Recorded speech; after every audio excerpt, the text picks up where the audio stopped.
Ah, it's blurry. Where's the thing?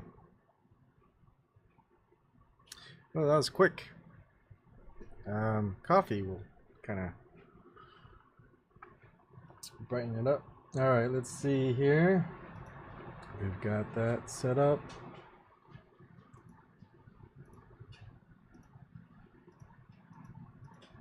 I'm switching it back to 60 frames per second. I'm not sure if it makes a difference in DLive, but might make a difference in Periscope and YouTube. Welcome everybody. Looks like I am live now. Just give me a second to gab it out, and we are live. So people who don't know, tomorrow night, Monday, at about, I'd say 9:30 p.m. Central Standard Time. It's kind of an approximation because we haven't really figured out the details like to the T. Plus, I'll probably have to get the person I'm interviewing tomorrow a little bit up to date on Zoom. So what I use is Zoom to talk with people.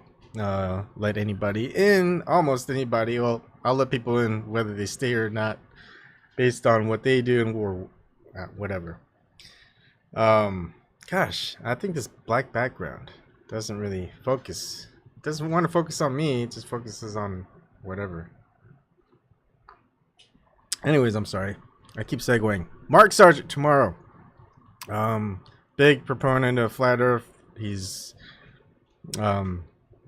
someone I want to talk to, especially when I'm diving down into flat Earth theory. And he's right on a lot of things. And I'll go over all the things that he's right about tomorrow night. So tomorrow night, feel free, stay tuned. Tonight, you guys can come on in if you want. Talk about whatever you want. Looks like no one's chatting. I might be just the only one talking, just by myself. If you want to know where to get the information to get on Zoom, you can find it on YouTube channel and on Vimm.tv. Let me see if I can. I'll just post the Zoom on DLive. Now, I need to get DLive on here for whatever their chat is. It seems like there are people who do chat. It just when I'm not live streaming. Stone Crypto is saying, did I watch Cliff High? Did you watch the Lino CEO live stream? I did not. Maybe we should go and watch the Lino CEO live stream.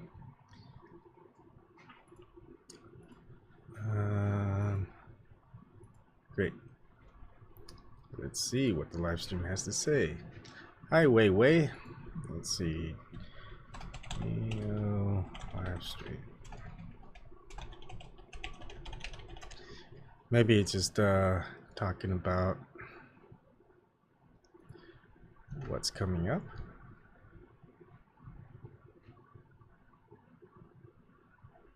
Let's see.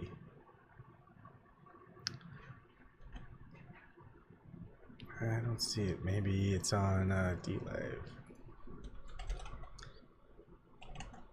Sorry, you guys aren't seeing anything yet.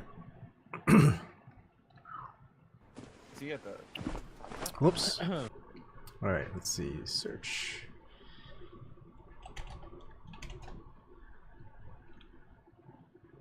I know. Gosh, I forget his name. I have him up here somewhere. I think it's Wayne House, right?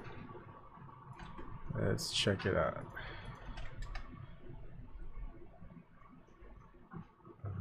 Gosh, okay, Charles Wayne. Yeah, there we go.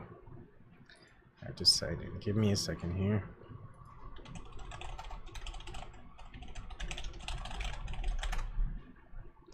So if you're joining in, I'm just saying that tomorrow night at around 9:30 p.m. Central Standard Time, I will be interviewing Mark Sargent.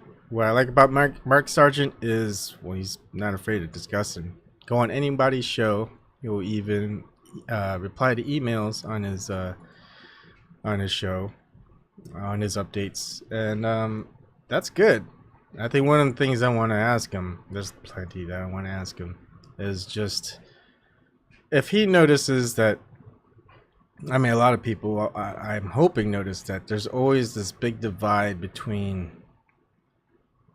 the establishment prestige, I guess. There's just some barrier. If you can't really talk with anybody up there, whether they're prestigious or they've got 2-3 doctorates, whatever, they don't want to spend the time with you. It's like, oh, I'm sorry, you know, you need to be, you need to have 3 PhDs, you need to win a couple awards, you need blah blah blah, and then you'll be at my level where you could talk with me. But you know, until then, no. And thus, it's like, yeah. Every question is filtered. People want questions answered. They either don't get to those questions, decide to answer them, or they just kind of segue to something. Politicians do it all the time. You ask them a question, they'll just talk. I'll tell you a story. When I was a kid, growing up, blah blah blah. That's what I'll do. Okay, let me. Charles Wayne, where is? Okay, here we go. I guess there is no live stream that I see. Oh well. Cliff High. I do have Cliff High on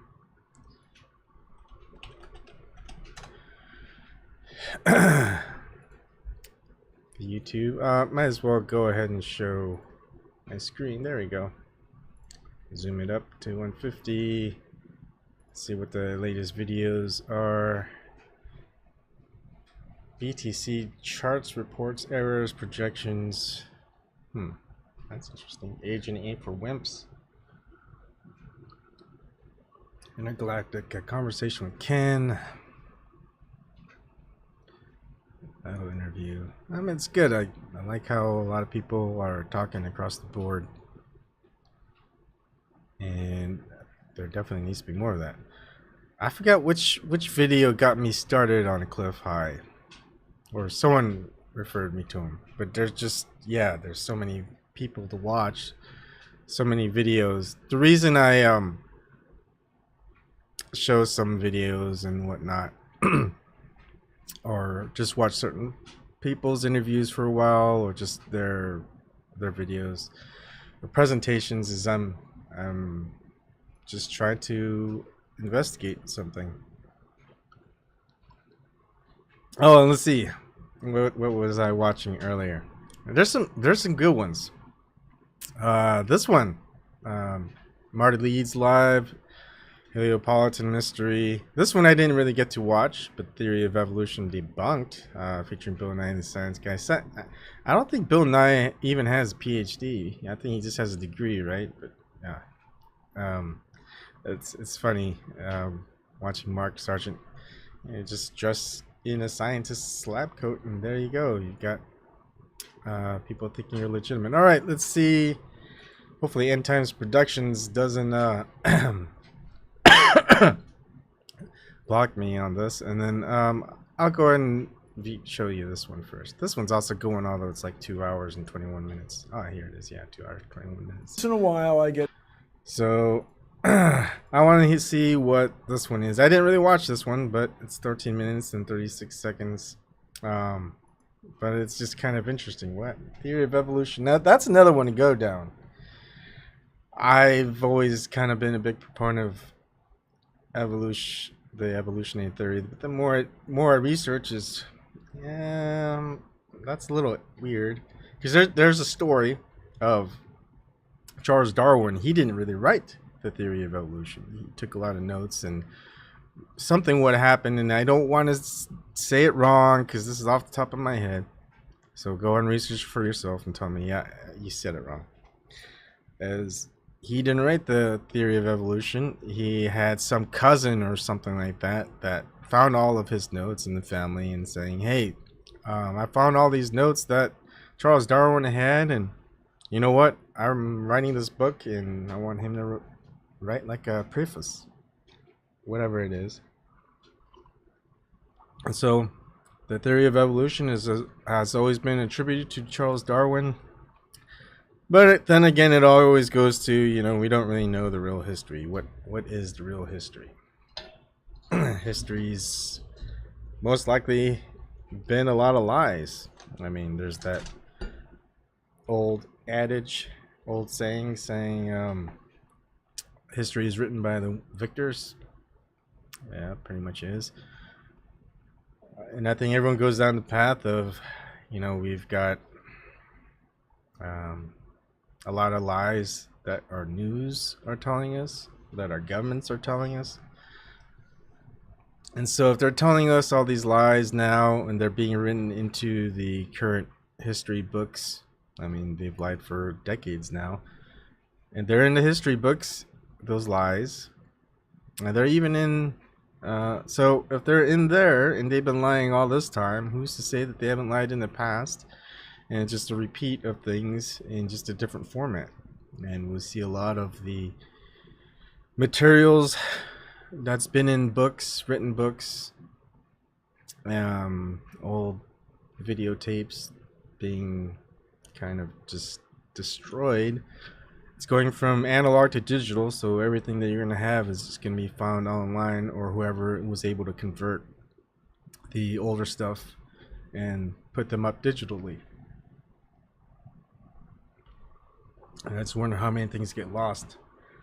Kind of wish I had a lot of money and I would just go coast to coast and find a lot of old books in old bookstores, those mom and pop bookstores that haven't been bought out. Because all those bookstores are no longer in existence because there's just so many big conglomerate stores out there. Okay, so let's go and show the 13 minutes of this Bill Nye video. People that really, that claim they don't believe in evolution. And my response generally is, so why not? Really, why not? You guys believe 20 billion years ago there was a big bang where nothing exploded and produced everything. 4.6 billion years ago the earth cooled down, made a hard rocky crust. It rained on the rocks for millions of years, turned them into soup, and the soup came alive 3 billion years ago. Found somebody to marry, and something to eat, of course, and slowly evolved into everything we see today. There are some lies in our science books. I taught it for 15 years. Even though I'm not teaching it anymore, I still like to study. It's so many neat things to learn. We're going to cover some of that tonight. I'm not against science, I'm not against schools, I'm not against teachers, because most of them don't know what they believe. You have to tell them. They teach the kids it all started with a big bang 20 billion years ago. What exploded? This is what the textbooks teach. Before the Big Bang, there was nothing, literally nothing, an infinitesimal nugget of space.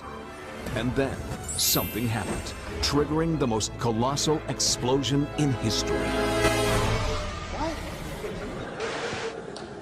Yes, boys and girls, you see, nothing exploded, and here we are. So I asked this professor if I could ask him some questions about the Big Bang. I said, where did all this matter come from? He said, well, we don't know that for sure. I said, well, sir, would you please tell me where the laws came from? The universe is run by laws, gravity, centrifugal force, inertia. Who gave the laws? He said, we don't know that either. I said, sir, could you tell me where the energy came from? You know, it takes energy to make a Big Bang. Who bought the gas to run this machine anyway? He said, we don't know that either. I said, sir, could I ask you another question? He said, sure. What else would you like to know? Else? What do you mean else? You haven't told me nothing yet. I said, does Berkeley have a merry-go-round? You see, if a spinning object breaks apart in a frictionless environment, the fragments will all spin the same direction. The professor said, yes, I understand about the conservation of angular momentum. I said, well, good. I'd like to ask you a question then, sir. If the whole universe began as a swirling dot, like you said, why do two planets spin backwards? He said, that's interesting. It's said, no, that's more than interesting. It's kind of hard on your Big Bang Theory. Not only that, 6 of the moons are spinning backwards. Why? He said, I don't know. Why do you think they're going backwards? I was hoping he was going to ask that. I said, okay, now, sir, hold it.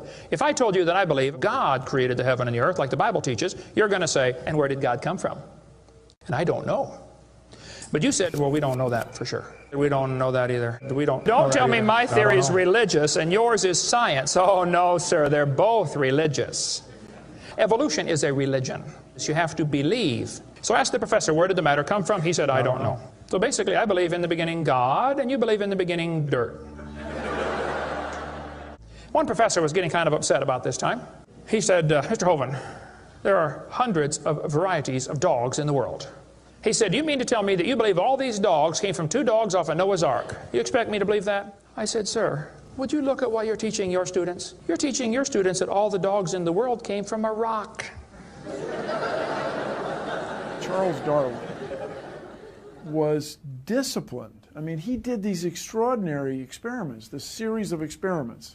Then they're going to tell the kids, well, we have evidence for this theory. Charlie Darwin stopped off at these islands right there called the Galapagos Islands. Charlie studied the birds very carefully and said, you know what, I think all these birds had a common ancestor.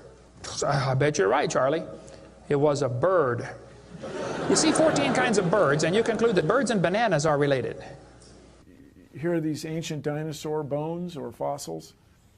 They tell the kids they have evidence of evolution from fossils. I don't think so. If you find a fossil in the dirt, all you know is it died. You don't know that it had any kids. And you sure don't know that it had different kids. You bring in a bone to the judge. Judge, I found this bone in the dirt. This is the ancestor of all the humans today.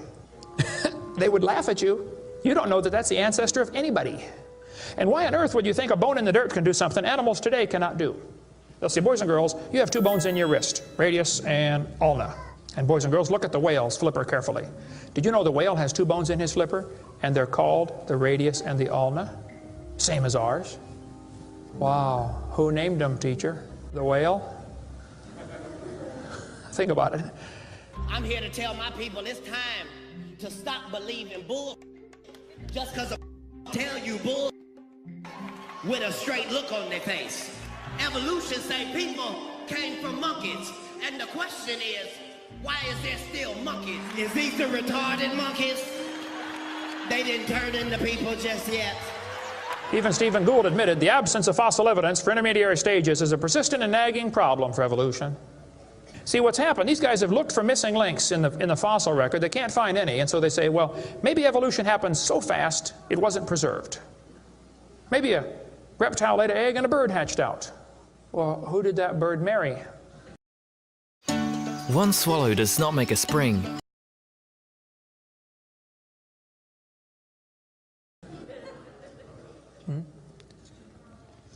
This process that brought us to be is billions of years old. It happens very fast, billions of years fast. Here is radioactivity. We're going to tell the kids in the late 1940s they invented carbon dating.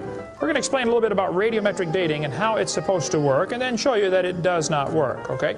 It sounds good, but there are some assumptions that mess everything up. If we had walked into a room and found a candle burning on the table, and I asked you the question, when was it lit?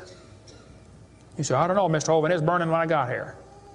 Okay, well then let's do some empirical science. Let's measure the height of the candle. Suppose the candle is 7 inches tall. Who can tell me when it was lit? Okay, nobody. Let's do some more empirical science. Let's measure the rate of burn. Suppose we determine it's burning an inch an hour. When was it lit? You're going to have a hard time telling me unless you're willing to make some assumptions. You find a fossil in the dirt, you can measure how much C14 is in it. Very accurately, by the way. And you can measure how fast it's decaying. That's just like measuring the height of your candle and how fast it's burning. Now, when did that animal die? You don't have a clue. Here's what you ought to consider about carbon dating. Samples of known age, it doesn't work. If it's a sample of unknown age, it is assumed to work. It's just really a hard thing. It's really a hard thing. Your world just becomes fantastically complicated when you don't believe in evolution. Freshly killed seal, carbon dated 1,300 years old. Shells from living snails, carbon dated 27,000 years old. Living penguins carbon dated 8,000 years old. One part of Dima was 40,000 years old, another part was 26,000, and the wood next to it is 9,000. Then they tell the kids about the geologic column. They say each of the layers is a different age, you know, Cenozoic, Mesozoic, Paleozoic, Archaeozoic, all them zoic boys. Now if you get a petrified tree standing up, running through different rock layers, I don't think it's smart to say those layers are vastly different ages. Those trees did not get slowly covered by the sediments over millions of years. They would rot and fall down. Crazy. I just. They'll say, boys and girls, you have an appendix that you don't need anymore. That's a vestigial structure. That's proof of evolution. Well, excuse me, you do need your appendix. The appendix is part of your immune system. If your appendix is taken out, you can still live, okay, but it increases your susceptibility to quite a few diseases. You could live without both your legs and both your arms and both your eyes also. That doesn't prove you don't need them. There are no vestigial organs, and even if there were, that would be the opposite of evolution. That's losing, not gaining. I was taught when I went to school, man used to have a tail, but he lost it because he didn't need it. I thought, didn't need it? Have you ever thought how handy a tail would be? Have you ever come to the door with 2 sacks of groceries? Wouldn't that be nice, man, to be able to grab that door and walk right around and get in it? Lost it because we didn't need it. Man, you could drive the car and tune the radio knob and hold the Coke at the same time.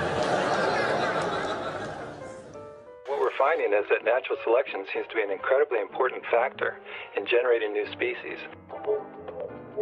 Natural selection, the key evolutionary mechanism Darwin identified. The bad designs get eaten by the good ones, and so all you have is good ones. Why is there still monkeys? Natural selection doesn't cause any evolution. It makes sure the bad ones don't survive, but it's not going to change it to something else. That's what evolution is. If you worked in a factory that produced cars and your job was to check for defects, and you caught every single mistake and you rejected it, how long would it take that process to change the car to an airplane? You say it'll never change it. That's my point. The students are taught we have evidence from development. Darwin considered this by far the strongest single class of evidence. This textbook says the human embryo growing in the mother has gills like a fish. Those little folds of skin are not gills. Those little wrinkles under your chin when you're growing up later develop into bones in the ear and glands in the throat. They never have anything to do with breathing. I've seen folks that have 5 or 6 chins and they can't breathe through any of them but the top one. Those are not gill slits. Ernst Haeckel, though, said the turning point in his thinking was when he read Darwin's book. He made huge charts of his posters of his drawings of these embryos and traveled all over Germany and just about by himself converted the Germans to believing in evolution. Haeckel took a drawing of a dog and a human embryo and he changed them to make them look exactly alike. On top are Haeckel's fake drawings. Underneath are actual photographs of what he claimed he was drawing a picture of.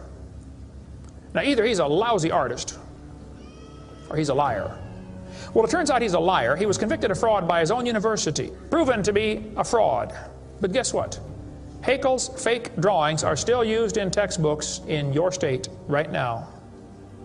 It's only been proven wrong 125 years ago. I know it takes a while to get textbooks up to date, but that ought to be plenty of time. Adolf Hitler said, "You let me control the textbooks, I'll control the state." Watch this sentence here carefully. Some kid's doing this for homework tonight. Boys and girls, do you think humans are still evolving? Now, what kind of question is that? Doesn't that question assume that evolution has happened? What if a kid doesn't believe in evolution? How's he supposed to do his homework tonight? That question does not teach him how to think critically. That teaches him what to think, not how to think. And when the kid gets done with this course, he's going to think he knows how to think. But he doesn't. He knows how to be told what to think. Brainwashing at taxpayer expense. They want to use my tax dollars to teach that to your kids in our schools. If you want to deny evolution, that's fine. But don't make your kids do it, because we need them. And that's where the problem comes in. Okay? If you want to believe in the Big Bang, just enjoy yourself, but keep your religion at home. The Russian atheist astronomer came to America and spoke at one of the universities, and he started off his speech, he said, "Folks, either there is a God or there isn't. Both possibilities are frightening. If there is no God, we're in trouble. We're hurtling through space around the sun right now at 66,000 miles an hour, and nobody's in charge." That's a scary thought. But if God made the world, He owns it. That means He makes the rules. You see, if there is a God, we better find out who He is, and find out what He wants, and do what He says. Malcolm Muggeridge said, "I am convinced the theory of evolution, especially the extent to which it's been applied, will be one of the great jokes in the history books of the future." It's a joke. And it would be a joke if it weren't for the tragic results.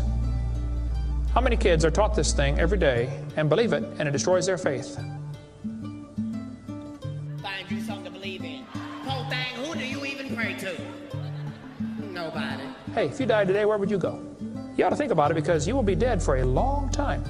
Doesn't matter how long you live, you're going to be dead longer than that. You know, George Washington died 200 years ago, and he's still dead.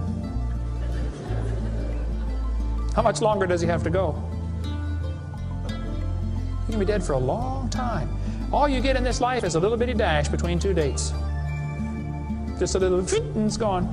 What are you going to do with your dash? Where would you go if you died? Now, if you're not sure you're going to heaven, you ought to give your heart to the Lord and get saved. Say, "Lord, you may have it," the whole thing. If you are saved, you ought to find something to do for the Lord. And you ought to quit worrying about getting a fancier car and a fancier house and start worrying about who's going to heaven or hell. Maybe God gave you that good job so you can give some money to missionaries, not so you can build a bigger, fancier house. God loves you. God has a plan for your life. And if you don't want it, well, that's your business. But the devil is laughing at you for believing in that. One thing I will say is his thoughts about the theory of evolution. It's pretty good. Do I think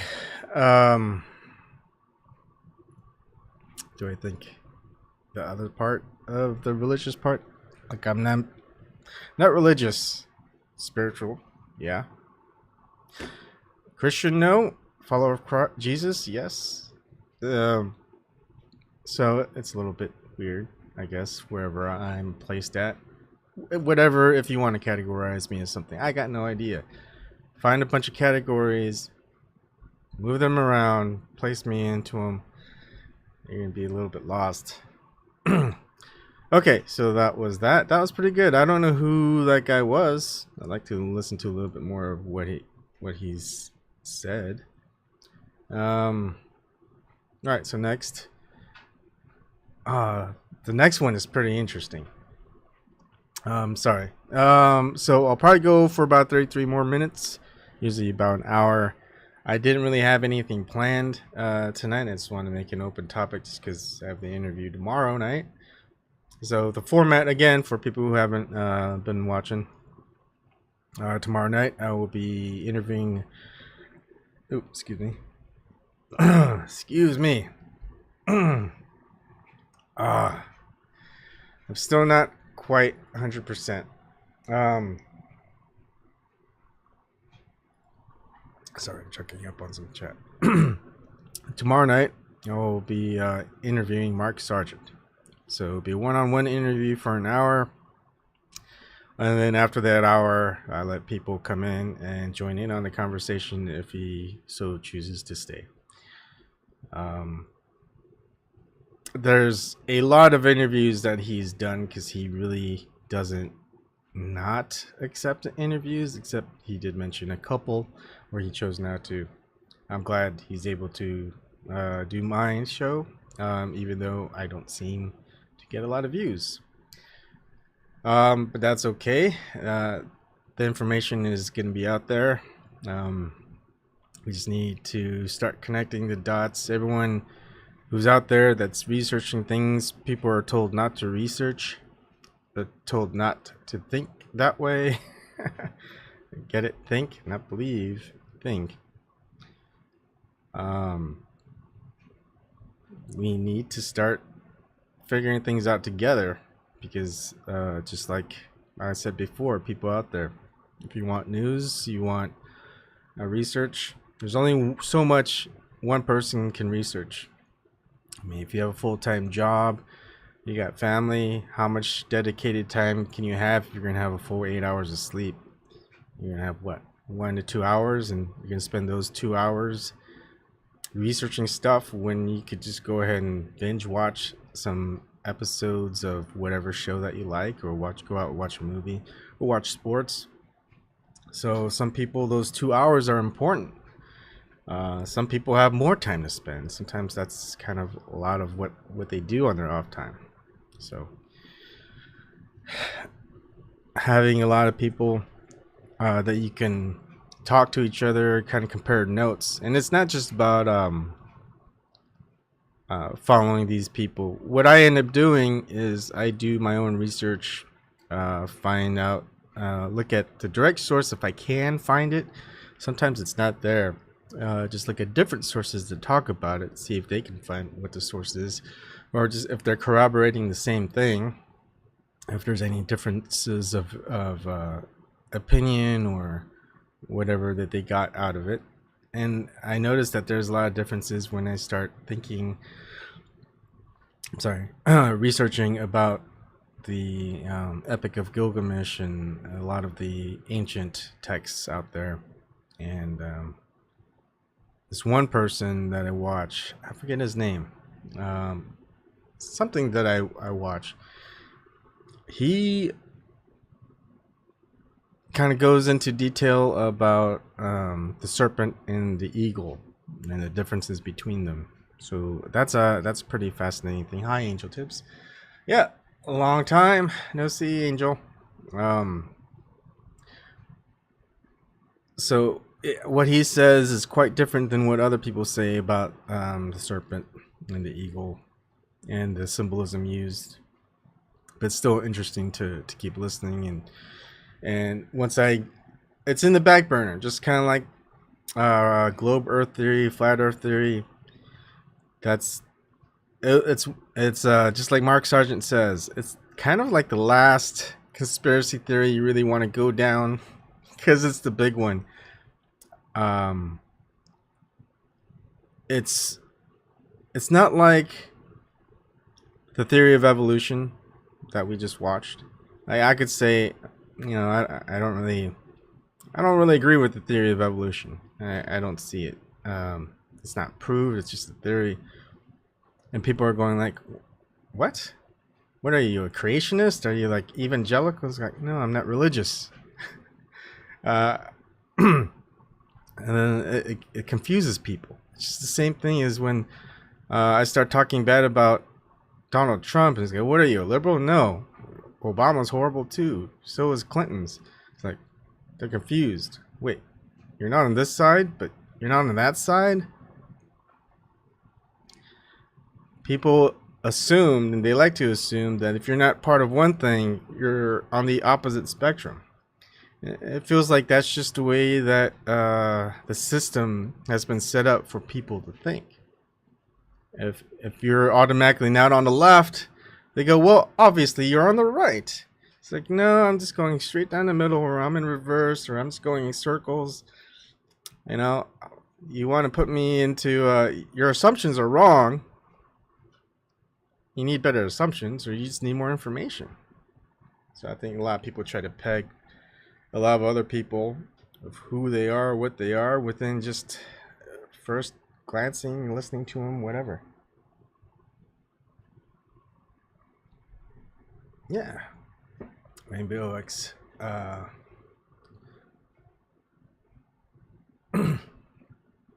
Just reading the chat. Yeah, it's better to be an individual.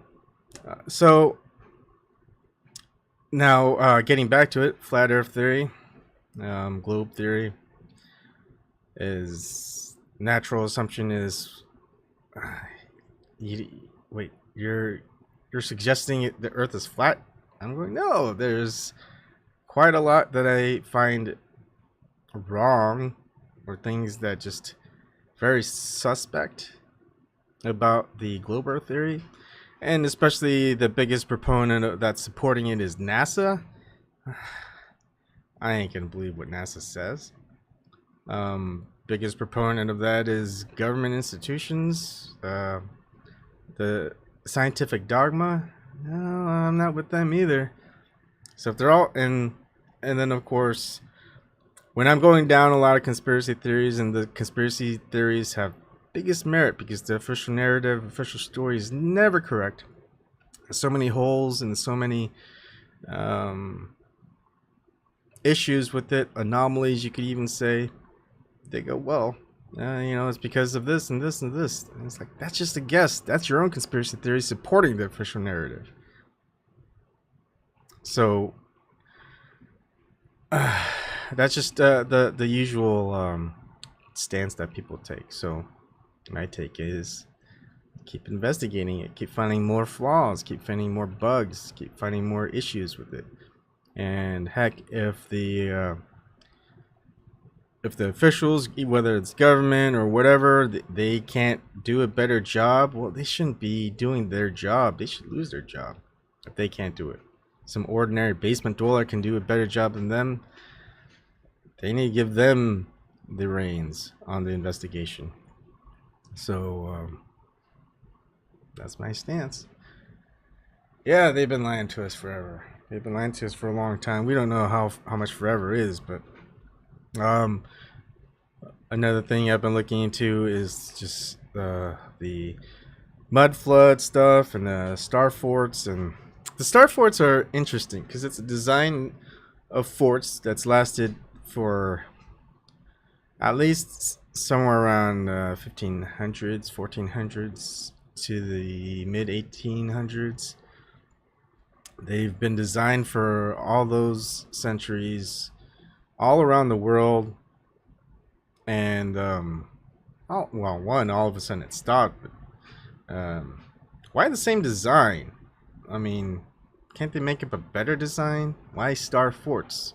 Maybe they did make a better design, made a hexagonal forts, but then it's like, okay, why not get the seven-pointed fort?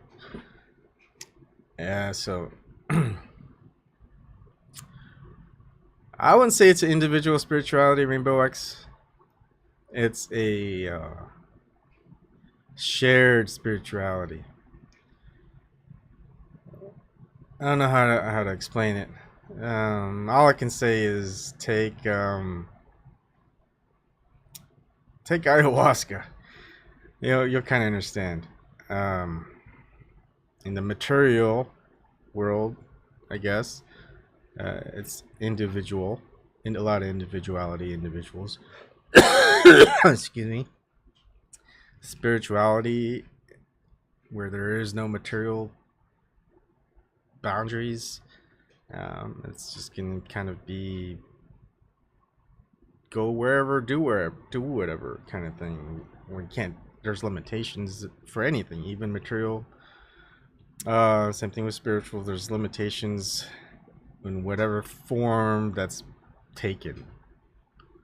I can't explain it very well. If I knew everything, you know, I don't think we're meant to know anything. I think a lot of things are left as a mystery, so people will keep looking into it. Whether that's a good thing or a bad thing, I don't know. I think, and then at the end of the day, what is it? What do we do? What are we supposed to be doing? Well, one, it's always taking action. It's always fighting. I would say for what you cherish most. So if you're in your life, if you cherish money, you're gonna do whatever it takes to have money. If you cherish power, you can do whatever it takes to attain power and keep it. If you cherish love, freedom, family, that's what I cherish. You can do whatever it takes to have that. So whatever it is in life that you cherish, you need to act and try to fight for it. And people like to break it down into dualities, good and evil, but people have different opinions on what good and evil are. There is pretty much one. If you follow natural law, that's kind of the easiest way to, your universal law, whatever it is. It's kind of the easiest way to dictate what is good versus what is not good, and a lot of boils down to violence. Violence is part of the biggest evils out there. All right. Let's see. Next thing. that I want to show is 4. And oh, I did finish it. Let's see. Next End of the World, by Suspicious Observers. Again, I don't know how I subscribed to this channel, but I must have watched something that I thought gave me a good amount of information that I used to keep researching. So what this is there's the CIA classified a book on Earth's catastrophic cycle and crust displacement in 1966. With the focus and publicity of the topic at the time, why classify this one, wait so long to release it, and so heavily sanitize the document? And I think one of the things that I probably liked is that it tells you to go research from yourself from the source. And I know a lot of people are like, oh, another conspiracy theory rabbit hole. There's like probably links to some conspiracyrs.com site. If you know me, I don't really tell you to go for those.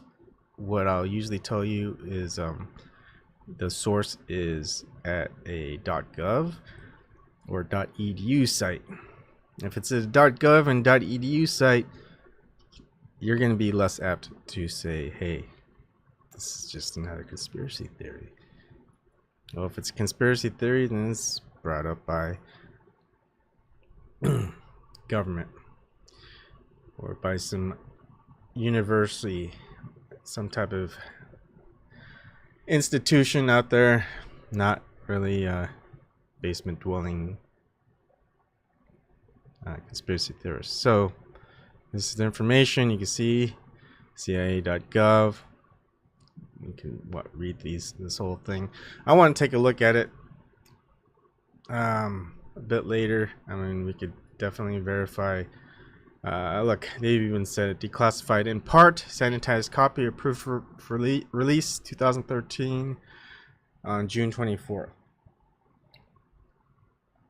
So, the Adam and Eve story by Chan Thomas. So it's kind of I mean, this is the first time I heard about it, and hopefully that now you know about it, and you can go ahead and either read it or watch the video. I think it's more entertaining and simpler if you just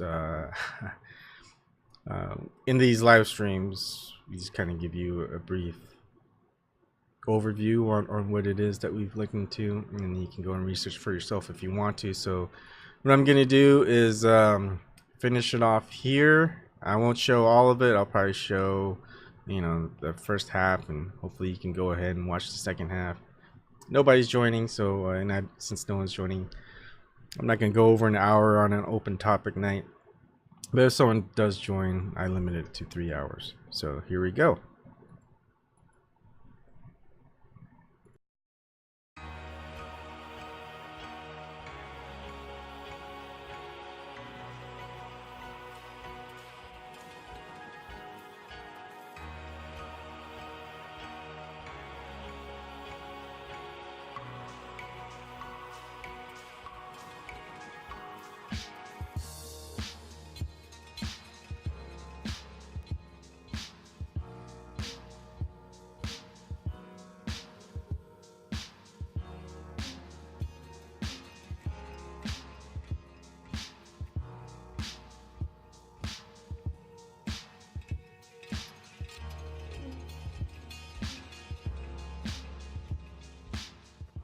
with the rumble so low as to be inaudible, growing, throbbing, then fuming into a thundering roar, the earthquake starts.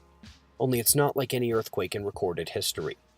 In California, the mountains shake like ferns in a breeze. The mighty Pacific rears back and piles up into a mountain of water more than 2 miles high, then starts its race eastward. With the force of 1,000 armies, the wind attacks, ripping, shredding everything in its supersonic bombardment.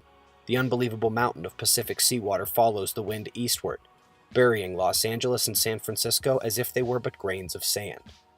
Nothing, but nothing stops the relentless, overwhelming onslaught of wind and ocean.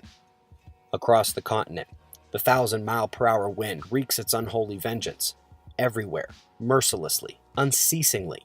Every living thing is ripped to shreds while being blown across the countryside, and the earthquake leaves no place untouched. In many places, the Earth's molten sublayer breaks through and spreads a sea of white-hot liquid fire to add to the Holocaust. Within 3 hours, the fantastic wall of water moves across the continent, burying the wind-ravaged land under 2 miles of seething water coast to coast. In a fraction of a day, all vestiges of civilization are gone. The great cities of Los Angeles, San Francisco, Chicago, Dallas, New York are nothing but legends. Barely a stone is left where millions walked just a few hours before. A few lucky ones who managed to find shelter from the screaming wind on the lee side of Pikes Peak watch the sea of molten fire break through the quaking valleys below. The raging waters follow, piling higher and higher, steaming over the molten earth fire and rising almost to their feet. Only at great mountains such as this can one withstand the cataclysmic onslaught. North America is not alone in her death throes. Central America suffers the same cannonade, wind, earth fire, and inundation. South America finds the Andes not high enough to stop the cataclysmic violence pounded out by nature in her berserk rage. In less than a day, Ecuador, Peru, and western Brazil are shaken madly by the devastating earthquake, burned by molten earth fire, buried under cubic miles of torrential Pacific seas, and then turned into a frozen hell. Everything freezes. Man, beast, plant, and mud are all rock hard in less than 4 hours. Europe cannot escape the onslaught. The raging Atlantic piles higher and higher upon itself, following the screeching wind eastward. The Alps, Pyrenees, Urals, and Scandinavian mountains are shaken and heaved even higher before the wall of water strikes. Western Africa and the sands of the Sahara vanish in nature's wrath under savage attack by wind and ocean. The area bounded by the Congo, South Africa, and Kenya suffers only severe earthquakes and wind, no inundation. Survivors there marvel at the sun standing still in the sky for nearly half a day. Eastern Siberia and the Orient suffer a strange fate indeed, as though a giant subterranean scythe swept away the Earth's foundations, accompanied by the wind in its screaming symphony of supersonic death and destruction. As the Arctic Basin leaves its polar home, Eastern Siberia, Manchuria, China, and Burma are subjected to the same annihilation as South America: wind, earth fire, inundation, and freezing. Jungle animals are shredded to ribbons by the wind, piled into mountains of flesh and bone, and buried under avalanches of seawater and mud. Then comes the terrible paralyzing cold.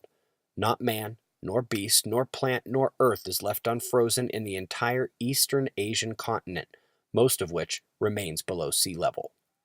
East of the Urals, in western Siberia, a few lucky people survive the fantastic winds and quakes. Antarctica and Greenland, with their ice caps now rotating around the Earth in the torrid zone, a fury of wind and inundation marches on for 6 days and nights. During the 6th day, the oceans start to settle in their new homes, running off the higher grounds. On the 7th day, the horrendous rampage is over. The Arctic Ice Age is ended, and a new Stone Age begins. The oceans, the great homogenizers, have laid down another deep layer of mud over the existing strata in the Great Plains, as exposed in the Grand Canyon, Painted Desert, and Badlands. The Bay of Bengal Basin, just east of Indonesia, is now at the North Pole. The Pacific Ocean, just west of Peru, is the South Pole. Greenland and Antarctica, now rotating equatorially in the torrid zone, find their ice caps dissolving madly in the tropical heat. Massive walls of water and ice surge towards the ocean, taking everything from mountains to plains in gushing, heaving paths, creating immense seasonal moraines, and in less than 25 years the ice caps are gone, and the oceans around the world rise over 200 feet with the newfound water. The torrid zone will be shrouded in a fog for generations from the enormous amounts of moisture poured into the atmosphere by the melting ice caps. The new ice caps begin to form in new polar areas. Greenland and Antarctica emerge with verdant tropical foliage. Australia is the new, unexplored continent in the North Temperate Zone, with only a few handful of survivors populating its vastness. New York lies at the bottom of the Atlantic, shattered, melted by earth fire, and covered by unbelievable amounts of mud. Of San Francisco and Los Angeles, not a trace is left. Egypt emerges from its Mediterranean inundation new and higher. Still the land of ages, the commonplace of our time becomes the mysterious Baalbek of a new era. A new era. Yes, the cataclysm has done its work well. The greatest population regulator of all does once more for man what he refuses to do for himself, and drives the pitiful few who survive into a new Stone Age. Once more, the Earth has shifted its 60-mile thick shell, with the poles moving almost to the equator in a fraction of a day. Again, the atmosphere and oceans, refusing to change direction with the Earth's shell, have wiped out almost all life. After this tumble, we'll join Noah, Adam and Eve, Atlantis, Mu, and Olympus, and Jesus joins Osiris, Zeus, and Vishnu. So, what did we just read, and why are we hearing about it on this channel?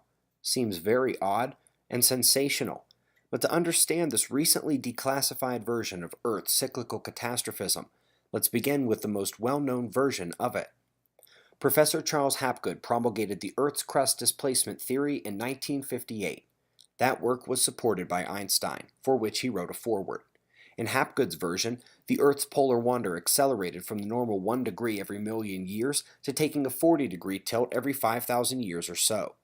This ended up being part of the reason it was not accepted. The science from the rock of Earth has told a very different story.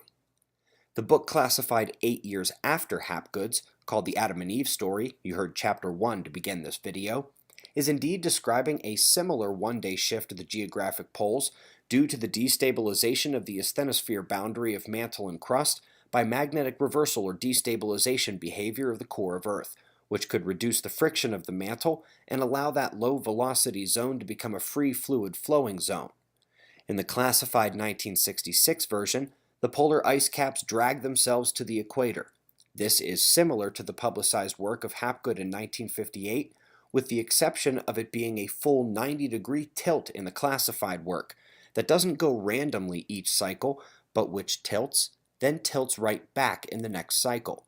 Hapgood did not have that in his model. Their explanation is intriguing, and again, so is Velikovsky's of planetary orbital changes, just as the more recent work of David Talbot and the older works of Sitchin.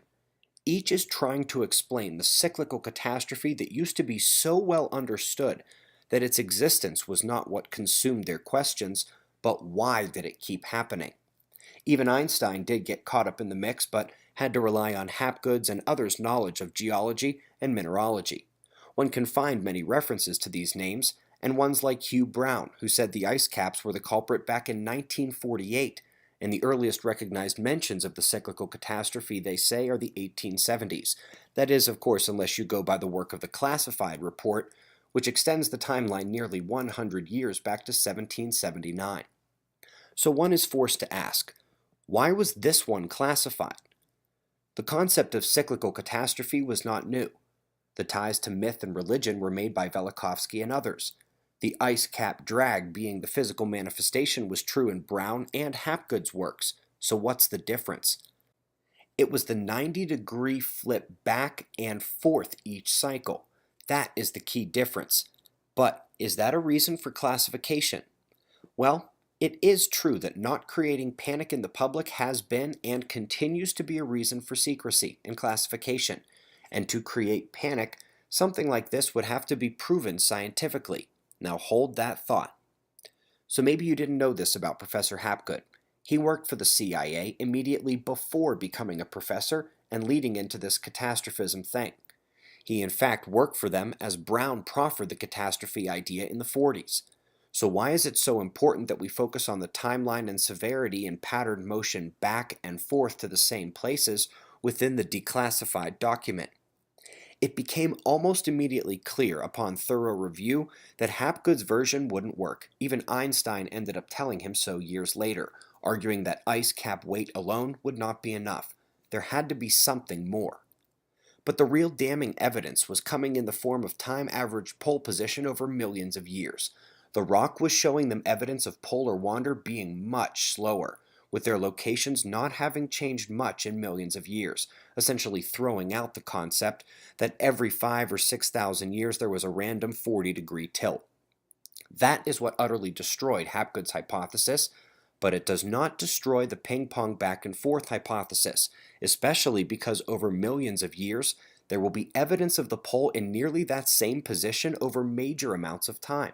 Unfortunately, the scientists didn't know about the classified work, so it was not something they ever looked for. In terms of time averaged pole position, think about this. The poles could flip back and forth one day every year, and over millions of years, you would have evidence of the pole in that exact same position, and might be tricked into thinking it has never moved at all. This was the case in 1985 when a highly cited article was published by a master's student at Columbia University, saying the poles were only averaging 1 degree movement per million years. Columbia, by the way, is where CIA recruitment has been strongest and runs deep at the Ivy League, where the CIA funneled money through the National Science Foundation, and yes, that movie, 2012, depicting the rapid pole shift in a day, was about the classified work's timeline and severity, not Hapgood's as was said in the movie, but what can you expect from Columbia Pictures? I'm going to stop there. That's pretty good information. If you're intrigued, go and watch the rest of it. That was just half of it. And it's Suspicious Observers. That's the name of the site. The video is called Next End of the World, CIA Classified. So I just thought that was pretty interesting. Some of the things that I just come across from watching previous things. Yeah, I won't find it if I'm just watching ABC, CBS, CNN, or any other alternative media commentator, because they're just kind of all fixated on the drama of the moment. That drama of the moment happens every moment, almost every year, all over the place. But rather than focusing on that, since so many millions of people focus on that already, I'm gonna try to focus on something else, something that I might uncover, something that someone else might have uncovered but hadn't had an outlet. Maybe some people have uncovered or very close to uncovering things, or they've uncovered things a couple years now. I've been saying it for a couple years, but no one's been looking. No one's been searching, and we know how a lot of these search algorithms have been. I mean, if they're in place now, maybe they've been in place for a lot longer than that. And some people just look into a lot of things that become declassified. Why would something like this be classified anyways for such a long time? What's the importance of it? I mean, just a story. So it kind of makes you think. Maybe it's just one of those things. Hey, maybe someone will find it, someone will spend their time on it, and we waste their time and like, haha. But no, obviously, someone spent a lot of time writing it. Someone spent a lot of time sanitizing it. So, chuck's on them too, you know. Okay, that's it for tonight, folks. This was kind of an open topic. If you enjoy it, we'll have more of it. Not as much as we had before. And tomorrow night, we're going to have an interview with Mark Sargent, where I'll talk with him one-on-one, and then we'll go and open up for people who want to go ahead and join in on the conversation, just like normal. All right, thank you very much, and have a good night.